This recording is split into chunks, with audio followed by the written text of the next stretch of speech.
En die sieke antwoord hom, Here, ek het niemand om my in die bad te sit as die water geroer word nie. En dan het ons 'n gesegde wat ons lief is om te sê, ek het jou nie nodig nie. Ek kan sonder jou klaarkom. Ek kan sonder jou bestaan. Ek is onafhanklik sonder jou. Maar ek het gekom om vir iemand vanmôre te sê, dat hierdie teks kom leer die kerk die belangrikheid van mens wees. Hierdie man is omring deur mense, maar hierdie man sê ek het niemand nie. Hierdie man is omring deur 'n menigte, maar hy sê ek het niemand nie.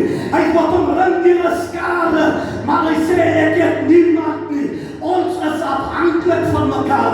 Ek wil vanmôre by elkeen in hierdie plek sê, elke mens op aarde is afhanklik van 'n ander mens.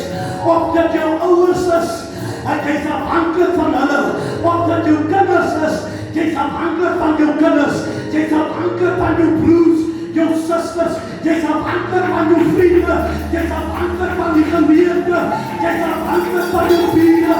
Ons is afhanklik van mekaar. Die belangrikheid van mens wees. Ons is hier op hierdie aarde omdat ons afhanklik is van mekaar.